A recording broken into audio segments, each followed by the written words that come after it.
Shu Rossiya so'zi nasiya so'zidan kelib chiqqanmi deymanda. Minochiyalarning puli nasiyada, nasiya qilganlar Rossiyada. Aka o'zbek tili boy til aka. Boy til. Ruschada ham o'zbekcha so'zlar ishlatadilar, o'zlari bilmaydi. Masalan, oddiygina molako degan so'z bor-ku. Aha, Sut. Molako so'zi ham o'zbekchadan olingan ekan. isbotlab beringchi. Bizning ota-bobolarimiz sigirni qo'lga urgatib sog'ib turganda ruslar kelgan. Aha, Sigirni ham tanimagan. Keyin ota-bobomizdan so'ragan. Bu nima deganda mol aka degan.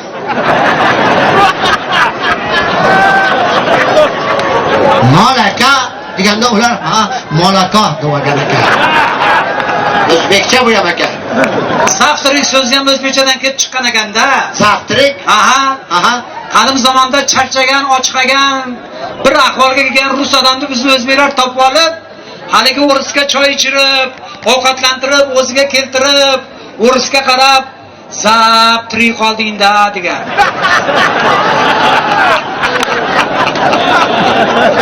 Ruslar ha, ertalabga ovqat zaftirik bo'lar ekan. Ana, o'zbek tili bag'oyat boy til aka. Shenoring. Ana, o'sha zaftirikka qo'shib pishlagan bergan, sir. Shiram bergan.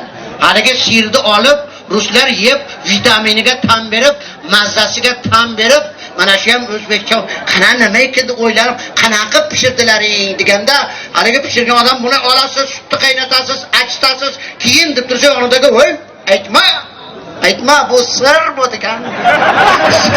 Sir deganda ruslar sir degan ekan.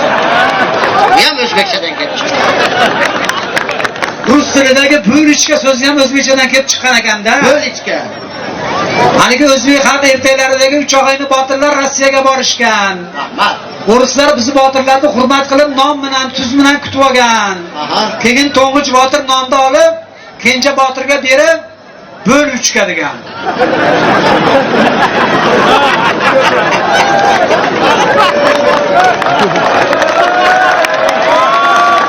Üç kishi bo'lganda ular. Aka o'zbek tili bag'oyat boy til. Boy til. Ruslardagi mama so'zi ham o'zbekchadan olingan. Yo'q-e? Ruslar kelganda yosh go'dak bola ochiqib qolib, onasiga qarab, "Mamma deganda ruslar ona mama bo'lar ekan degan. Bu ham o'zbekchadan olingan.